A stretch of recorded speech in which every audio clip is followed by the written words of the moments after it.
Muy buenos días y bienvenidos sean todos y todas a este su programa de Signos Vitales, tu podcast de salud. Estamos transmitiendo como todos los sábados desde las facilidades de Webnéticos Internet Studio aquí en Guaynabo, Puerto Rico. Hoy sábado 15 de octubre del 2022. Mi nombre es Iván Rodríguez, soy médico de familia desde aquí, desde Puerto Rico. Le damos la más cordial de las bienvenidas a cada uno de ustedes que se conectan con nosotros cada vez que creamos estos espacios para discutir de un tema que entendemos que es un tema de ayuda, de beneficio, que nos va a ayudar a ser mejores cuidadores o a poder tener mejores herramientas para desarrollarnos, no solamente en la tarea de cuidar, sino como vecinos, como amigos, como familiares, entre otras formas. Mientras más información tengamos, mucho, pero mucho mejor. Así que a todos los que se conectan por primera vez, bienvenidos. Este programa,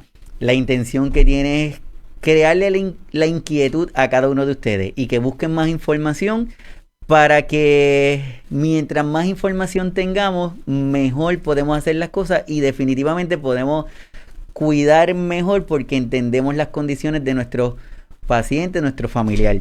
Y hoy tenemos un tema que está mega espectacular. Se llama los roles alrededor de las demencias. Y para eso tenemos una super invitada de lujo que va a estar con nosotros directamente desde México. Y ella es nuestra psicogerontóloga Tania Galvez Álvarez. Bienvenida, Tania. Muy buenos días, qué gusto estar aquí con ustedes. No, el gusto es para nosotros definitivamente que hayas sacado de tu tiempo, sé que te mantienes súper activa en diferentes actividades, en diferentes foros y de verdad para mí es un placer y como siempre decimos que nuestros colaboradores se convierten en nuestros amigos, así que eres ya una de nuestras amigas y, Excelente, qué gusto. y qué bueno, qué bueno. Este tema, Tania, los roles alrededor de las demencias, definitivamente es un tema que cuando lo miramos superficialmente y como te estaba diciendo ahorita, cuando lo vi es súper importante, pero de momento hasta me dio miedo porque se interconecta con muchas cosas y yo creo que hoy va a ser una muy buena oportunidad para que las personas entiendan que en el cuidar es importante el conectar y al conectarnos podemos desarrollar y podemos hacer las cosas mucho, pero mucho mejor. Pero antes de que me conteste, déjame compartir con la gente quién es Tania Galvez Álvarez. Tania es licenciada en psicología por la Universidad Autónoma de Yucatán, es maestra en gerontología por la Universidad de Guadalajara, tiene varios diplomados, uno en promoción de la salud en la mujer adulta mayor, demencias y enfermedades neurodegenerativas y otro en atención integral de la salud desde la psiconeuroinmunoendocrinología. Después me dice que tiene experiencia de 7 años trabajando con personas mayores, abordando enfermedades crónico-degenerativas, experiencia de 3 años trabajando enfocando en la familia y cuidadores principales de personas mayores dependientes, actualmente socia y coordinadora de la Asociación de Plenitud y Demencia, colaboradora de la Red Latinoamericana de Cuidadores y participa en múltiples foros, programas nacionales e internacionales, como te digo, amiga de Signos Vitales, así que súper contexto. ¿Qué es esto de los roles, Tania? Fíjate que el término, bueno, como tal, tiene conceptos pues muy básicos, ¿no? Es como este papel que asumimos todos y tomamos a partir de quiénes consideramos que somos, qué relación tenemos con los demás y también como el nivel de responsabilidad que nos corresponde para ciertas cosas, ¿no? Estos roles normalmente pueden ser que los escojamos nosotros o que de alguna manera se nos impone, pues porque tiene que ver con estructuras sociales también, ¿no? Culturales, pero el rol como tal significa eso, ¿no? Cómo nos vamos a estar presentando nosotros hacia afuera, cómo vamos a jugar nuestro papel, digamos. Perfecto, voy a compartir una definición que tenemos de roles para los que luego van a estar escuchando el episodio en formato de podcast. Dice, el rol es el papel o función que alguien o algo representa o desempeña por voluntad propia o por imposición. Qué casualidad, ¿verdad? Sí, eso, miramos la definición y pensamos en cuidadores. Sí, así es. Enseguida lo vamos ligando nosotros también. Así es. Además nos dice que estos roles es importante porque nos dicen que son funciones que le son atribuidas a una persona para que en determinadas situaciones o circunstancias actúe o se comporte de acuerdo a un conjunto de pautas en satisfacción de una serie de expectativas. Y cuando miramos eso, quiere decir que ya le empecemos a poner una definición a la palabra. Y cuando vemos, no es algo fácil ni sencillo. Quizás por eso es cuando nos dicen, el rol tuyo va a ser tal, nosotros como de forma inconsciente como creamos resistencia. Sí, sí, y fíjate que aquí una parte importante es, sí hay muchas expectativas de los demás hacia nuestro rol, pero también existen las propias, ¿no? Ya una vez que ya me asigné a mí mismo o me tocó que me asignaran a un rol, yo me pongo como en un papel de, a ver, tengo que cumplir estas cosas y además de forma perfecta, ¿no? Tengo que hacerlo bien, no puede haber errores, no puede haber fallos, y entonces aquí se viene otra carga de autoexigencia muy fuerte que vivimos todos los que estamos involucrados en esas dinámicas de roles, ¿no? Ahorita vamos a ir platicando de cuáles son esos roles, pero por ejemplo, hasta nosotros los profesionales de la salud tenemos una expectativa de cuál es mi rol, ¿no? Puede ser que la familia tenga una de cuando me reciba, pero aparte yo siento carga, responsabilidad, tengo otras expectativas de qué tengo que lograr con esta familia a quien estoy acompañando, con la persona a quien estoy también acompañando en su proceso de salud, ¿no? Entonces es una carga para todos lados también. Así es, o sea que tenemos roles que están llenos de expectativas. Así es, totalmente. Muy complicado. Dentro de nuestro título de esta conversación de hoy tenemos los roles alrededor de las demencias. Y te estaba preguntando ahorita que como que me gustaría que me dijeras qué no son las demencias. Porque siempre dicen, las demencias es, pues quiero que Tania me diga, Iván, las demencias no son. No, perfecto. Fíjate, me gustó mucho la pregunta porque creo que esta es en la que más nos vamos a identificar las personas que cuando estamos topándonos por primera vez con el término, tal vez, o lo escuchamos decir. ¿Qué no son las demencias? Pues no son una locura, ¿no? Normalmente pensamos en una persona demente o pensamos en alguien cuando se tiene ese concepto como que pues ya está loco, ¿no? Está fuera de la realidad, de lo normal y demás. Y esta creencia pues tiene mucho que ver de dónde surge la palabra también, ¿no? Y los miedos que la sociedad tenemos a la gente que se sale de lo común o de lo esperado, ¿no? De estas exigencias que decíamos. Entonces las demencias al final del día pueden ser muy confundidas con esta noción de que no son, de que no es ni siquiera lo toman como enfermedad, lo toman como un, un efecto como de locura, algo que le pasó a la persona y que incluso, que este sería el otro que no son temporales, a menos que sea una cosa como pseudodemencia, ¿no? Que le llaman también, pero en realidad no son tampoco enfermedades que tengan una cura fácil, no son enfermedades que vayamos a tener como un tratamiento específico que nos va a conseguir ciertos, o sea, como que si te pensara todo de nuevo con la persona, ¿no? Realmente lo que pasa aquí es que lo entendemos desde nuestra percepción. Tampoco las demencias son algo romantizado, o romántico. Tenemos las películas, ¿no? El cine, cómo nos presenta qué es vivir una demencia. Normalmente, pues, plantean o diseñan un Alzheimer. Entonces, cuando vemos esas películas, también nos pintan así como puras crisis todo el tiempo o todo maravilloso. No siempre tenemos esos dos polos de las demencias.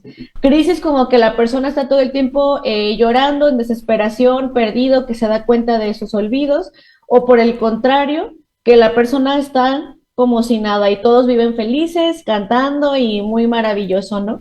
Entonces, ninguna de esas dos tampoco es real. Qué bien, me alegra mucho escucharte decir eso porque nos vamos a los extremos, se nos hace bien fácil. Y cuando pensamos en el inicio, cuando recibimos el diagnóstico inicialmente, o cuando a nuestro familiar, a nuestro ser querido le dicen que está teniendo una demencia, probablemente nos acordamos de la película. Exacto. Que la persona tenía la demencia y estaba ya en una situación bien complicada y no necesariamente. Ujú. Sí, o que también es como en el extremo, ¿no? De que ya tiene el diagnóstico y ya está entonces desahuciada la persona, no hay nada más por hacerle, ¿no? Así es. Así que definimos por lo menos de nuestro título los roles que son y que no son las demencias. Pues Ujú. entonces si yo te digo, ok, Tania, entonces, estos roles, ¿hay algunos roles diferentes? ¿Son todos iguales? ¿Cómo los podemos definir?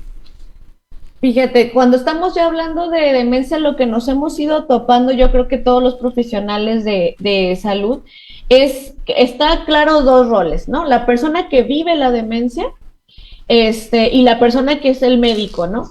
Sin embargo, y afortunadamente cada vez va tomando más importancia hablar de los cuidadores, ¿no? También como parte del rol que se, o bueno, de todo esto que estamos haciendo cuando entramos en el cuidado de una persona que vive con demencia. Y cuando empezamos a notar eso, tenemos que ir ampliando, porque el cuidador puede ser el cuidador principal, ¿no? Quien es a quien le vamos a preguntar o quien tiene la mayor información de la persona y su salud, pero dentro de ese rol de cuidados está la familia, que aunque exista un cuidador primario, tenemos que encuadrar a la persona en su contexto, o sea, con quién vive, con quién convive, ¿no? De quién hablan. Y la familia se vuelve entonces un pilar que si nosotros no estamos atendiendo o acompañando, realmente nos perdemos, yo creo que sin exagerarte, el 50% de las posibilidades de tratar o manejar de mejor manera una demencia, ¿no? ¿Por qué decimos del rol de la familia? No lo comparo con el del cuidador primario, porque el cuidador primario trae una carga particular que ya es pues atender todas las necesidades de la persona a quien cuidan, pero no necesariamente ese cuidador a veces es miembro de la familia, puede ser un cuidador externo, pero cuando hablamos de la familia estamos hablando entonces quién lo visita, quién visita a la persona, a quién va a estar extrañando, ¿no? A quién va a querer buscar refugio, en quién confía, justamente todos estos actores que están alrededor de la persona, ¿no? Y cuando hablamos de la familia tiene un significado importante pues para nuestros países latinoamericanos, ¿no? Que aunque somos, esto se los digo mucho a las familias cuidadoras con las que acompañamos, ¿no? Pero aunque siempre nos dicen Latinoamérica somos más cálidos, ¿no? Más de familia, más cercanos, realmente yo creo que nadie en el mundo, no importa si es de Latinoamérica o en otros países, no sabemos ser familia. Aprendemos en el camino, ¿no? Nadie nos enseña cómo ser papás, pero tampoco se nos enseña a ser hijos, no se nos enseña a ser hijos adultos de papás ahora mayores, ¿no? ¿Qué relación se va a tener? Entonces, todas esas dinámicas nos van poniendo en roles diferentes a nosotros. O sea, no es lo mismo ser un hijo de unos 5 a 15 años en donde dependo de mis papás, ¿no? Para muchas de las cosas que ellos me están enseñando a vivir y responder, a cuando yo ya soy un adulto que tengo mis propios hijos quizá y ahora me toca cuidar a mis hijos y cuidar a mis papás también. Entonces, todo eso tenemos que empatizar desde el punto decías al inicio algo, ¿no? Como todos, que nosotros decimos así, que es todos vamos a necesitar cuidados en algún punto y en algún punto cuidaremos de alguien. O sea, los cuidados atraviesan todo en la vida, ¿no? Entonces creo que el rol de la familia es meternos a nosotros también, incluso nosotros profesionales, como a ver yo cómo en mi propia familia estoy llevando este cuidado, por ejemplo, cómo estoy aprendiendo y entendiendo estas dinámicas de cuidar. Es espectacular, así como tú dices, y dentro de la evolución, del cuidar, esto como esta generación sándwich que se conoce, ¿verdad? Entre nuestros cuidadores que tienen que hacer muchos roles, además de cuidar, pues se hace un poquito complicado. Y en esta evolución voy a compartir contigo también, Tania, esto que me parece que es importante que señalemos para continuar poniéndole definiciones a las palabras, porque yo creo que si tenemos el mismo tono, las definiciones establecidas, vamos a poder entender mejor. Así que, ¿qué es la familia? Pues según la Organización Mundial de la Salud, dice que podemos definir a la familia como el conjunto de personas que conviven bajo el mismo techo, organizadas en roles fijos, por ejemplo, padre, madre, hermano, entre otros, con vínculos consanguíneos o no, con un modo de existencia económico-social comunes, con sentimientos afectivos que los unen y aglutinan. Y yo creo que la importancia de esta definición es que nos invita a que nosotros empecemos a ser más flexibles y entender que tenemos que ser más inclusivos, ¿verdad? Que esa definición de familia hay que ampliarla. Así es, sí, pues ahí te dicen, ¿no? Que son roles fijos y eres mamá y al mismo tiempo eres esposa, eres a lo mejor hermana, hija de alguien, o sea, realmente tenemos muchos, muchos roles en la vida y creo que sí, definitivamente habría que actualizar el concepto, pero me parece bien como para entender que compartimos, ¿no? Estos mismos como puntos de unión y que al final, que creo que eso es lo que nos diferencia a lo mejor de países anglosajones, ¿no? Europeos o Estados Unidos que es la percepción de nosotros, no sentir que dejamos a los nuestros de lado, ¿no? Sino que vamos con ellos, ¿no? Vamos avanzando con ellos. Así es, hablamos del primer rol entonces, la familia, ese rol de familia vital que lo entendamos que es importante tenerlo pendiente. Comentaste también ese rol del cuidador principal. A modo de un resumen, ¿qué es ese cuidador principal y cuál es ese rol, Tania?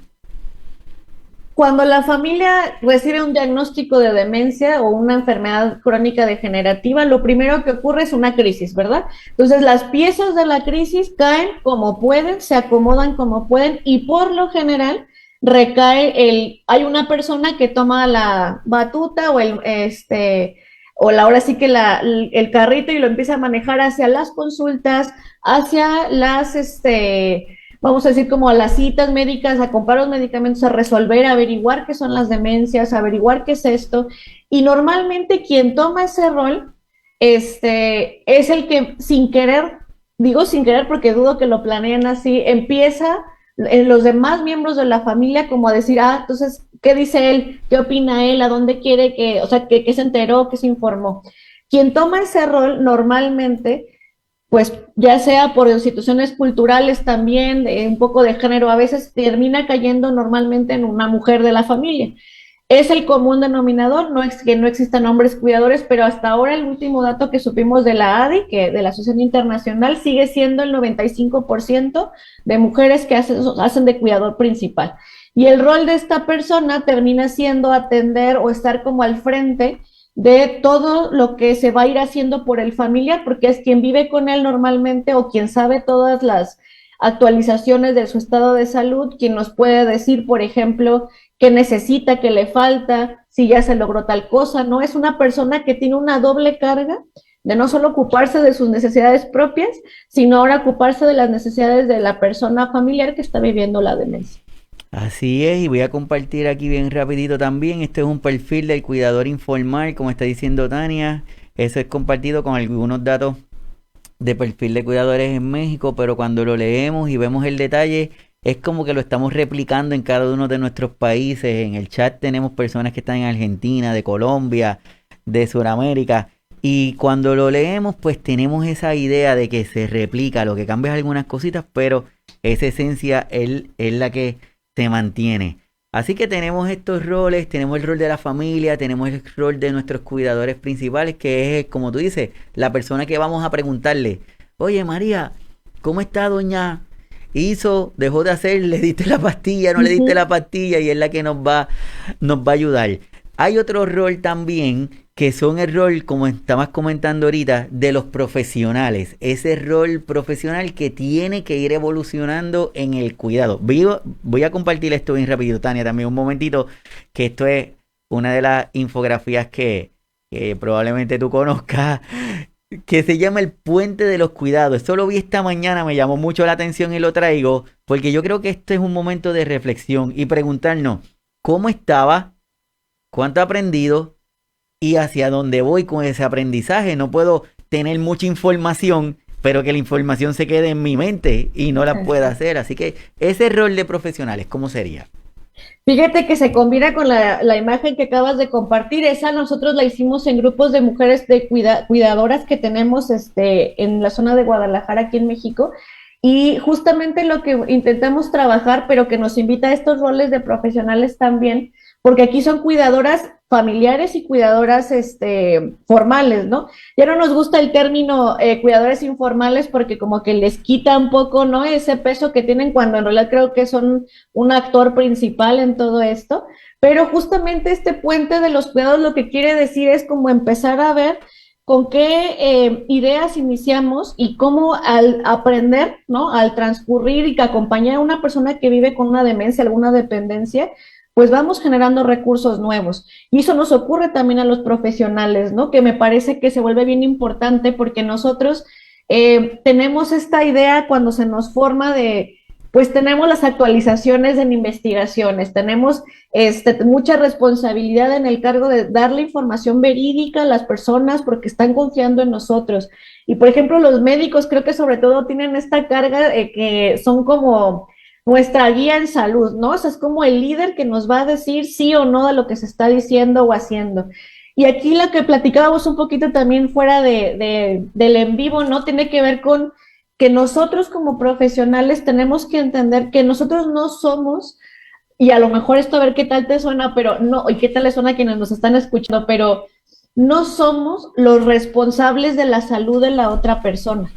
Somos alguien que está acompañando, que podemos guiar o orientar, ¿no?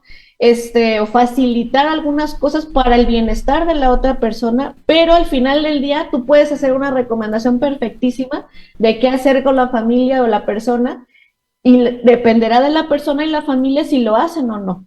Entonces, la responsabilidad no está de este lado, sino está del otro. Que sí es nuestra responsabilidad de nuestro rol, estar actualizados. Por ejemplo, a mí me sigue asombrando que se siga diciendo diagnósticos de demencia senil, por ejemplo.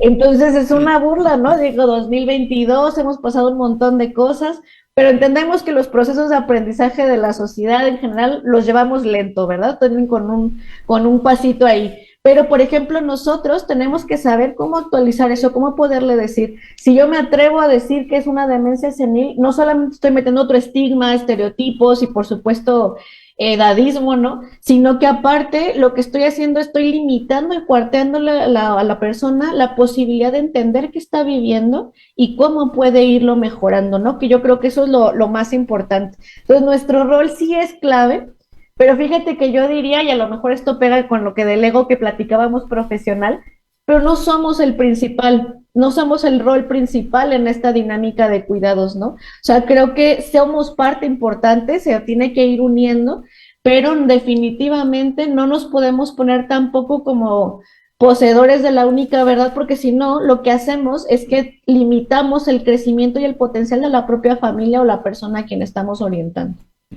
Me parece que es espectacular. Y la pregunta esa que lanzas de nuestro rol como profesional es algo que requiere mucho análisis de cada uno de los profesionales que están envueltos en asistir o el evaluar a una persona que, por ejemplo, en este caso, que tenga demencia, porque nuestra formación va dirigida a que todo el tiempo estás dando instrucciones.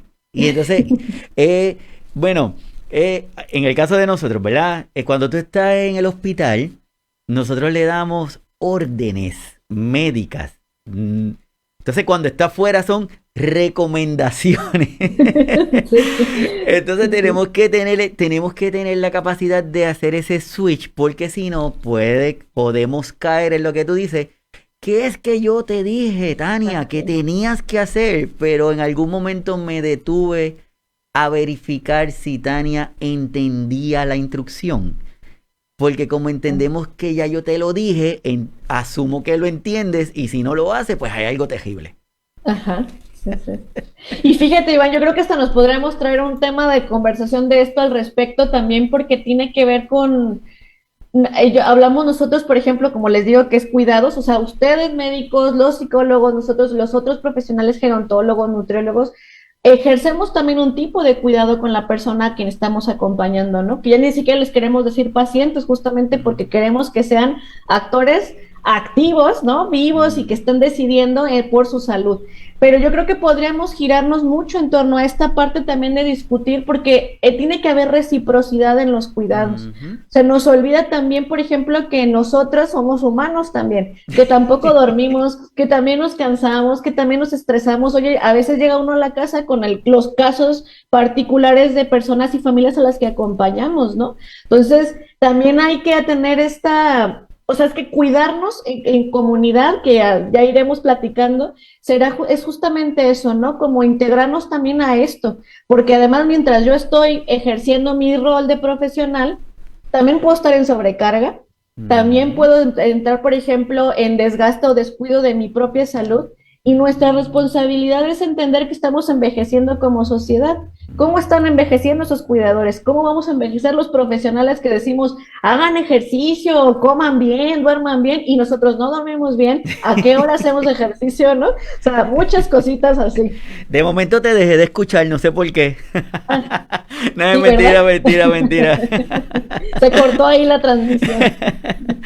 Es lo que tú dices, es bien fácil. Por eso en el canal tenemos un episodio que llamamos Fatiga por Compasión.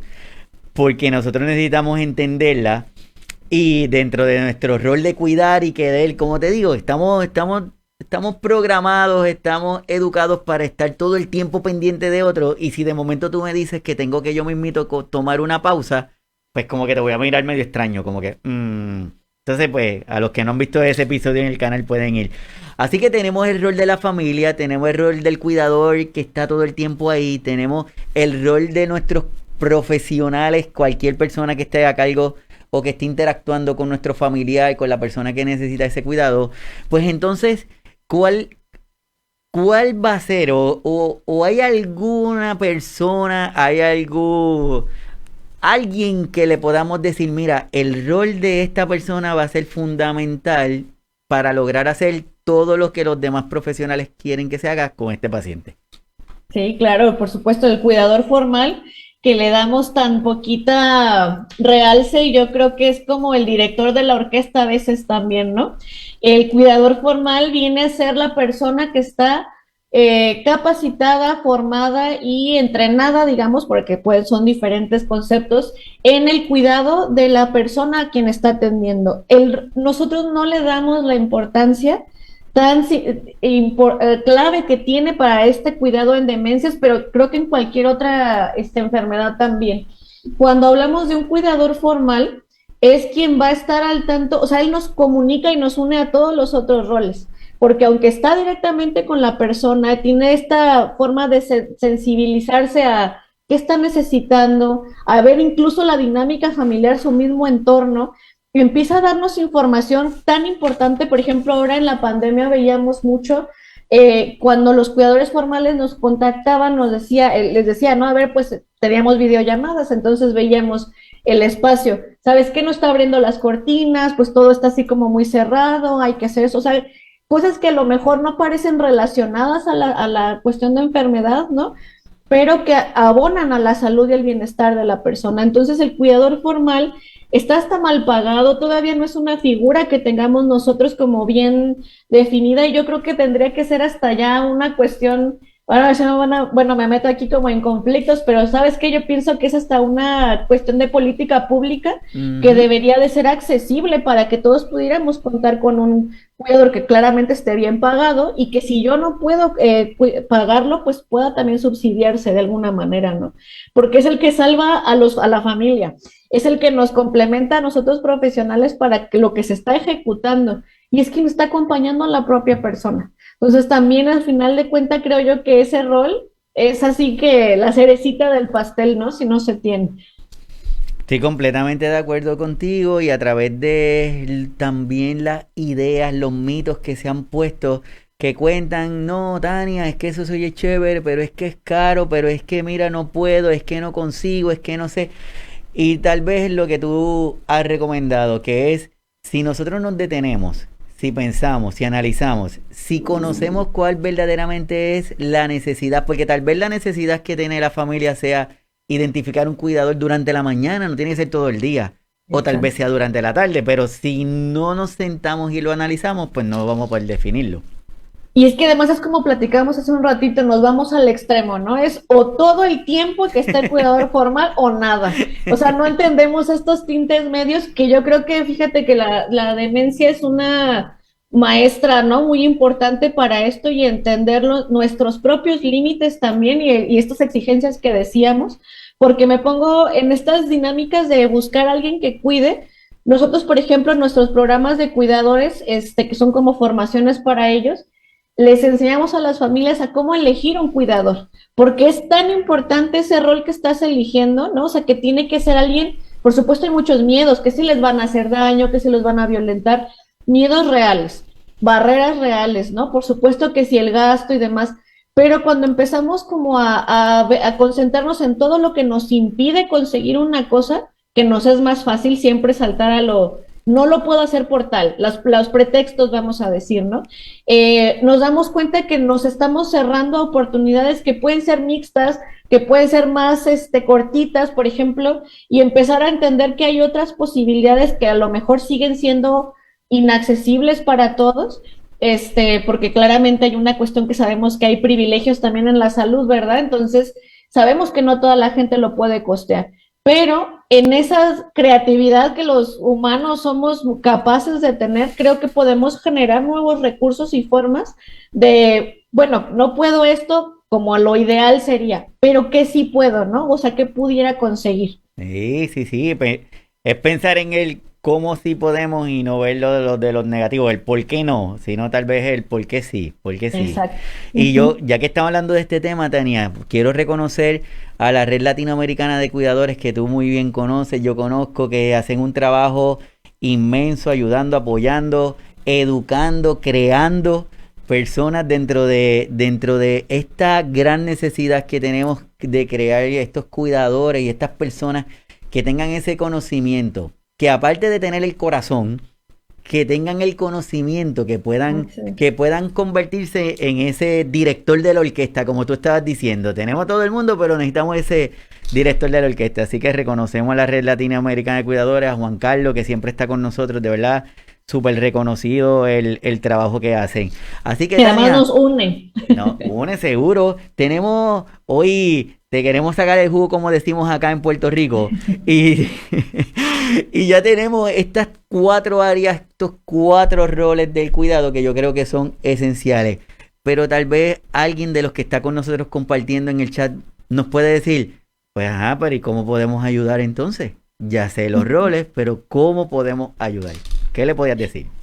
Fíjate que aquí dependerá desde qué rol nos estamos viendo, pero yo les digo, no, les invito siempre como a meternos dentro del problema, ¿no? Siempre hago este comentario como no sacarnos de la dinámica que estamos hablando. Si yo estoy viendo a alguien, a lo mejor yo ahorita no estoy cuidando a nadie incluso, pero estoy viendo, conozco alguna familia que sí está pasando por esto.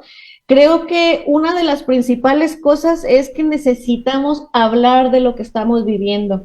Sé que va a sonar muy psicóloga, pero el poder de las palabras es asombroso realmente y creo yo que sí tiene una clave de podernos desahogar y permitirnos decir lo que tampoco nos gusta de lo que estamos viviendo, ¿no? Por ejemplo, algo que compartíamos, que con Juan Carlos hemos platicado mucho desde la red latinoamericana de cuidadores, es el derecho a yo poderme quejar también y decir, sí, sí, cuido con amor, amo a mi familiar, pero eso no significa que no me pueda sentir frustrado, harto, sentir hasta asco, desagrado en algunas cosas del cuidado, porque no es mágico ni bonito todo, y en las demencias se revuelve todo. Cuando estamos acompañando a alguien que las vive, hay cambios que nos dicen claramente alguna cosa nos sirve en la mañana, pero ese mismo día en la tarde puede ya no servirnos esa estrategia, ¿no? Entonces, hay muchos cambios y yo creo que lo primero es poder tener la apertura, no juzgar a alguien que está cuidando, porque la sobrecarga, que todos la hemos experimentado en algún momento, nos lleva a actuar de formas que quizá notamos como o calificamos como malas, o obviamente no estamos diciendo que se justifiquen violencias ni ninguna otra de esos tipos de acciones, pero por ejemplo, yo en sobrecarga le puedo decir a mi familia que se está queriendo salir de la casa porque en las demencias esto es algo muy común, que no reconocen en dónde están, y yo le voy y le grito, no, quédate, esta es tu casa, cálmate, ¿no? Por ejemplo. Y aquí nos vamos sobre la persona que le está gritando.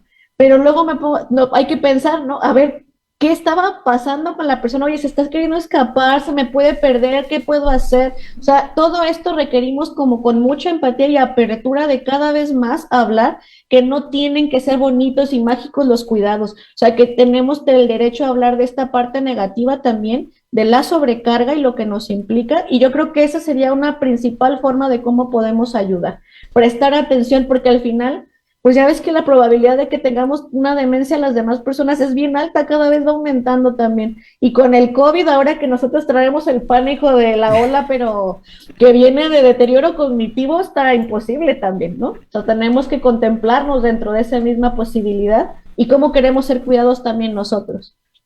Perfecto, debemos cada uno de nosotros ser parte de la solución. Ya nuestros cuidadores y la persona que está todo el tiempo ahí ya tiene suficientes situaciones para nosotros llegar y añadirle una más. Como decía, añadirle otra piedrita a a la carretilla. Así que podemos colaborar y podemos ayudar con cada uno de ellos. Hay una idea que tú tienes, hay una idea que estás promoviendo que me encanta desde que la escuché y quiero unirme a ti y me gustaría que nos ayudaras a entender esto de los cuidados comunitarios.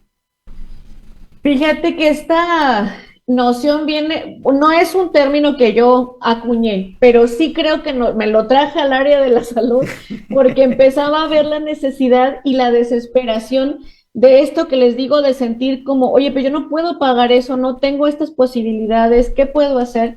Y esto se nos fue ocurriendo trabajar en los grupos con cuidadoras porque empezábamos a ver, y te decía y te platicaba, ¿no? Que en febrero tuvimos un foro nacional de mujeres cuidadoras, porque era específica de mujeres, pero se integraron personas, hombres, incluso también de otras partes de Latinoamérica, ¿no?